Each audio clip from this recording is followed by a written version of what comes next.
আসসালামু আলাইকুম। কি অবস্থা সবার? আশা করি সবার অবস্থা খুবই ভালো। আশা করি সবাই সুস্থ আছেন, ভালো আছেন এবং আমাদের সাথে আছেন। আজকে আমাদের লেকচার 4 এবং লেকচার 4 এ আপনাদের সবাইকে স্বাগতম। যেখানে আমরা শিখব হচ্ছে ভেরিয়েবল, ভেরিয়েবল কি এবং ভেরিয়েবল কেন আমরা ইউজ করি। এইসব জিনিস আমরা খুঁটিনাটি বিষয় আমরা জানার চেষ্টা করব আজকের এই ভিডিওতে এবং আমরা কভার করার চেষ্টা করব অনেক কিছু। সো আমরা শিখব কিভাবে এআই কে ইউজ করতে পারি আমরা আমাদের এই ভিডিওতে। ঠিক আছে? সো আশা করি ভিডিওটা সবার ভালো লাগবে। সো ভিডিওটা লাইক করে কমেন্ট করে আমাদের সাথেই থাকবেন। ধন্যবাদ সবাইকে। আমরা হচ্ছে সামনের দিকে আগাই। ওকে। সো আমরা আমাদের ফোল্ডারে চলে যাই। ফোল্ডারে আসার পর এখানে লেকচার 3 ফোল্ডারটা আছে। আমরা লেকচার 4 এর জন্য একটা ফোল্ডার তৈরি করে নিচ্ছি। ফোল্ডারের নাম দিচ্ছি হচ্ছে লেকচার 4। That's it. লেকচার 4 দেওয়ার পর আমরা হচ্ছে এটার ভিতরে যাবো। ভিতরে যাওয়ার পর এটাকে ওপেন ইট কোড করবো। Shift right click and open it code. এটা হচ্ছে আমাদের কোড ওপেন হয়ে গেছে, বাট আমরা একটু হচ্ছে হোয়াইট বোর্ড ইউজ করবো এবং হোয়াইট বোর্ড ইউজ করার জন্য আমরা যাবো হচ্ছে স্কেলেট্রোতে। ওকে, দ্যাটস ইট। আমরা হচ্ছে একটু হোয়াইট বোর্ড ইউজ করবো। এবার আসেন ভেরিয়েবল জিনিসটা কি। আমরা হচ্ছে ভেরিয়েবল কি সেটা শিখি। ভেরিয়েবল জিনিসটা হচ্ছে ওয়ান কাইন্ড অফ কন্টেইনার। যেমন হচ্ছে আমাদের বাসায় যে কন্টেইনার গুলো থাকে, এটা হচ্ছে একটা কন্টেইনার। ঠিক আছে? যেখানে হচ্ছে কি করে আমার আম্মু বা হচ্ছে আপনার আম্মু, আমাদের মা বোনেরা হচ্ছে এখানে হচ্ছে বিভিন্ন ধরনের জিনিস স্টোর করে থাকে এবং ধরেন অনেকগুলো কন্টেইনার আছে। এটা একটা কন্টেইনার, দেন হচ্ছে আমাদের এটা একটা কন্টেইনার, দেন এটা একটা কন্টেইনার, অনেকগুলো কন্টেইনার আছে এবং সবগুলা কন্টেইনার যদি অন্যজন ব্যবহার করতে যায় তাহলে সে হচ্ছে বিভ্রান্ত হয়ে যাবে যে কোনটার ভিতরে কি আছে। সেই জন্য আমরা চাইলে একটা মার্কিং করতে পারি, যেটা এটা হচ্ছে আমাদের মসলা, দেন এটা হচ্ছে আমাদের গুঁড়া। এভাবে বলতে পারি যে আমাদের এটা হচ্ছে গিয়ে অন্যটা, এটা হচ্ছে আমাদের চিনি। দেখা গেল যে আমি চিনিটা লবণটা তো একই রকম, সো চিনি জায়গায় যদি লবণ দেয়, লবণের জায়গায় যদি চিনি দেয়, তাহলে বিষয়টা অন্যরকম হয়ে যাবে। সো মার্কিং করে দিই। পরবর্তীতে যদি ওটাকে রিফিল করতে যায়, ধরেন আমাকে বললো যে তুমি হচ্ছে এই চিনিটুকুন চিনির বোয়ামে রেখে আসো বা চিনির ইসের কন্টেনারে রেখে আসো, তো আমার জন্য সুবিধা হবে যে চিনিটা চিনতে নাম দেখে আমি সেটাতে রিফিল করতে পারবো। ভেরিয়েবল হচ্ছে ওয়ান কাইন্ড অফ সেরকম কন্টেইনার যেখানে হচ্ছে আপনি আপনার ভ্যালুটাকে স্টোর করে থাকেন এবং সেইটাকে হচ্ছে আপনি ইউজ করতে পারবেন সব জায়গায় এবং এক জায়গায় চেঞ্জ করলে সব জায়গায় চেঞ্জ হয়ে যাবে। আমরা হচ্ছে সরাসরি আমাদের করে চলে যাই। তো আমি এখানে একটা ফাইল তৈরি করবো এবং ফাইলের নাম দেবো হচ্ছে variable dot PY. Variable dot PY variable dot PY দেওয়ার পর আমরা হচ্ছে এখানে ভেরিয়েবল তৈরি করবো। আমরা আগের ভিডিওতে এরকম করছিলাম যে print Shahriar Sagar, that's it. আমরা আমার নামটা প্রিন্ট করছিলাম এবং এটাকে হচ্ছে রান করে দেখাইছিলাম যে কিভাবে এটা রান হয়। এইবার আসেন আমি এখানে আবার দিলাম হচ্ছে print Sagar is a good boy. That's it. আমি এবার আবার দিলাম হচ্ছে print Sagar is a lazy person. That's it. Print দিলাম Sagar love to write coding. Reading দিলাম সাগর কি করে, আমি কি লিখবো যে লাভ টু টেক প্রোগ্রামিং। এবার হচ্ছে দেখেন, এখানে যদি আপনারা একটা জিনিস খেয়াল করেন তাহলে দেখবেন যে প্রথমে আমি আমার নামটা প্রিন্ট করছি। এইবার আমার নামে অনেকগুলো জিনিস আমি প্রিন্ট করছি, যেটা বুঝাইতে চাইছিলাম যে এইখানে সাগর ইউজ করছি, এইখানে সাগর ইউজ করছি, এইখানে সাগর ইউজ করছি, এইখানে সাগর ইউজ করছি এবং আমি বললাম যে এইরকম 500 লাইনে আমি আমার নামটা ইউজ করছি। 500 লাইন, 500 লাইন এ আমি আমার নাম ইউজ করেছি। That's it. 500 লাইনে আমি আমার নামটা ইউজ করছি। এইবার আমার বস আমাকে বলল 500 লাইনে আমি আমার নামটা ইউজ করছি। এইবার আমার বস আমাকে বলল যে change this name to Shahriar. That's it. আচ্ছা, আমার বস আমাকে বললো যে তোমার নামটা একটু চেঞ্জ করতে হবে, সাগর চেঞ্জ করে শাহরিয়ার দিয়ে দাও। এবার আমি কি করব? এবার আমার পক্ষে কি সম্ভব সবগুলা নামকে গিয়ে গিয়ে এই সাগর চেঞ্জ করে করে শাহরিয়ার লেখা? সবগুলো জায়গায় কি আমার লেখা সম্ভব যে শাহরিয়ার এভাবে লেখা সম্ভব 500 লাইনে? বা লেখা সম্ভব, কিন্তু এটা টাইম লাগবে কত? হিউজ হিউজ একটা টাইম লাগবে। আপনি যদি চিন্তা করেন এটা অনেক একটা সময় লাগবে। বাট আমরা চাইলে এটাকে সহজ করতে পারি ভেরিয়েবলের থ্রু। আমি একটা ভেরিয়েবল তৈরি করলাম। ভেরিয়েবল লেখার সিনট্যাক্সটা হচ্ছে এরকম। ফার্স্টে হচ্ছে আপনি ভেরিয়েবল নেম, ভেরিয়েবলের যে কোনো একটা নাম দিবেন, তারপরে টিকল সাইন দিবেন যেটা মানে হচ্ছে অ্যাসাইন করা, এবং হচ্ছে ভেরিয়েবলের value, variable value. That's it. Variable একটা নাম দেবেন, তারপর হচ্ছে ভেরিয়েবলের ভ্যালুটা দেবেন এবং এটা ডেটা টাইপ অনুযায়ী বিভিন্ন রকম হয়তো হতে পারে। আমরা হচ্ছে একটা ভেরিয়েবল তৈরি করলাম নেম এবং এটার নাম দিচ্ছি, ভ্যালু দিচ্ছি হচ্ছে সাগর। That's it. এবার আমরা চাইলে এই সাগরকে সব জায়গায় ইউজ করতে পারি, এই নেমকে সব জায়গায় ইউজ করতে পারি। সো আমরা হচ্ছে এই সবগুলাকে ইউজ করব এখানে। Name, that's it. আমরা হচ্ছে নেমকে এখানে ইউজ করলাম, দেন হচ্ছে আমরা এইটার পরিবর্তে নেমকে ইউজ করব, তার জন্য হচ্ছে আমরা এখানে নেম কেটে দিচ্ছি। এবার হচ্ছে আমরা এই সাগরের পরিবর্তে আমরা নেমকে ইউজ করব, নেম। তারপর হচ্ছে আমি এই সাগরের পরিবর্তে নেমকে ইউজ করব, এইটা কেটে দিচ্ছি। এবার হচ্ছে নেম, দ্যাটস ইট। এবার উপরে যে কাজটা হতো আমার নিচেও সেম কাজটা হবে। আমি যদি এই প্রোগ্রামটাকে রান করি তাহলে দেখতে পাবেন যেখানে সেম রকমের আউটপুট আসতেছে, শাহরিয়ার, সাগর সাগর সাগর, লাভ টু রাইট কোডিং, হ্যান ত্যান সবগুলো চলে আসছে। বাট এবার আমার বস আমাকে বললো যে শাহরিয়ার দাও, দ্যাটস ইট, কোনো সমস্যা নাই, শাহরিয়ার দিচ্ছি। সেভ করলাম, সেভ করার পর আমি যদি এটাকে রান করি তাহলে দেখতে পারতেছেন যে এখানে সবগুলো শাহরিয়ার হয়ে গেছে, সাগর চেঞ্জ হয়ে গেছে, শাহরিয়ার হয়ে গেছে। এবার যদি আমি এখানে বলে যে রহিম দিয়ে দাও, তখন রহিম দিচ্ছি, সমস্যা নেই, আমি রহিম দিয়ে দিচ্ছি। সেভ করলাম, সেভ করার পর আমি যদি এটাকে রান করি তাহলে দেখতে পারতেছেন যে এখানে সবগুলো রহিম হয়ে গেছে। আমি এটা এখানে একটা স্পেস বেশি আছে, তার কারণ হচ্ছে আমি এখানে একটা স্পেস দিয়ে দিচ্ছি, এটা এখানে দিচ্ছি, দ্যাটস ইট। এটা সেভ হয়ে গেছে, রহিমটা সেভ হয়ে গেছে। এবার আমরা হচ্ছে নতুন আরেকটা ফাইল তৈরি করবো, যেটা হচ্ছে আমাদের fstring.py, দ্যাটস ইট। আমরা এখানে fstring নিয়ে একটা আলোচনা করি। এই ভেরিয়েবলের এই ফাইলে আপনারা খেয়াল করছেন কিনা যে আমি নামটা লেখার জন্য হচ্ছে বাইরে দিয়ে কমা দিয়ে লিখতে হচ্ছে, এটাকে বলা স্ট্রিং কনক্যাটিনেশন। এবং এই জিনিসটা আমরা স্ট্রিং এর সাহায্যে করতে পারি খুব সহজে। স্ট্রিং জিনিসটা কি, স্ট্রিং কনক্যাটিনেশনটা কি, ধরেন এটা হচ্ছে আমার একটা স্ট্রিং এবং এই স্ট্রিং এর সাথে আমি আরেকটা স্ট্রিং যুক্ত করতে যাচ্ছি, এটাকে বলা হয় স্ট্রিং কনক্যাটিনেশন।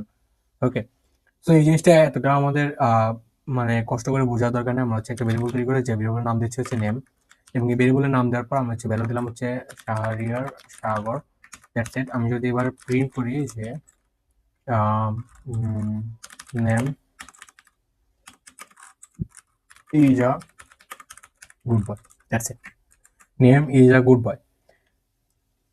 এইটার সাথে ভেরিয়েবল যুক্ত করার জন্য আমরা মাঝখানে হচ্ছে কমা ইউজ করছি, এটা আপনি যে কোনো জায়গায় ইউজ করতে পারেন, কমাটাকে ইউজ করলাম।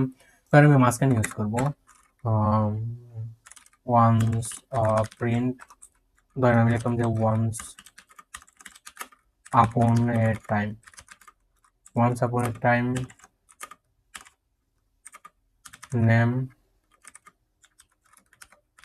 goes to school, that's it, once upon a time। এবার আমি নামটাকে আমার মাঝখানে ব্যবহার করছি, আমি চাইলে শেষেও ব্যবহার করতে পারবো। দেন আমি যদি লিখি যে প্রিন্ট মাই নেম ইজ, দেন আমি যদি শেষে ব্যবহার করি এটা যে নেম, তাহলেও আমার কোনো সমস্যা নেই, আমি সেখানে ব্যবহার করতে পারি। এবার দেখেন আমি নেমটাকে শুরুতে ব্যবহার করছি, আমি নেমটাকে মাঝখানে ব্যবহার করছি, আমি নেমটাকে শেষে ব্যবহার করছি। আমি যদি এই প্রোগ্রামটাকে রান করি, প্রোগ্রাম আমাকে কোনো এরর দেবে না, কারণ এটা আমাদের হচ্ছে সঠিক প্রোগ্রাম। মাঝখানে চলে আসছে, শেষে চলে আসছে, শুরুতে আছে, ঠিক আছে। এই জিনিসটাকে আমরা আরো সহজভাবে করতে পারি স্ট্রিং এর সাহায্যে। সো আমি ভেরিয়েবলটাকে আরো সহজে লিখতে পারি স্ট্রিং এর সাহায্যে। এবার যদি আমি ধরেন প্রিন্ট দিলাম, স্ট্রিং কেন বলা হয়, আগে একটা এফ দেবো, তারপর হচ্ছে ডাবল কোটেশন দেবো। এবার এটা হয়ে গেছে একটা string.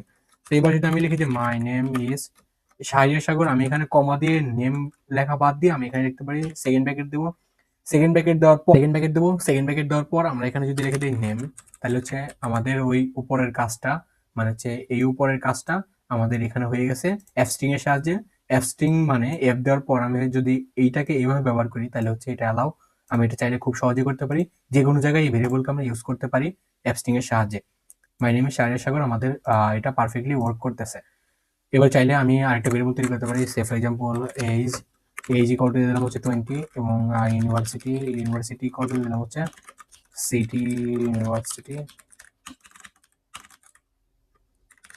That's it, city university দিয়ে দিলাম। এবার যদি আমি আরো স্ট্রিং স্ট্রিং ইউজ করি যে মাই এইজ ইজ,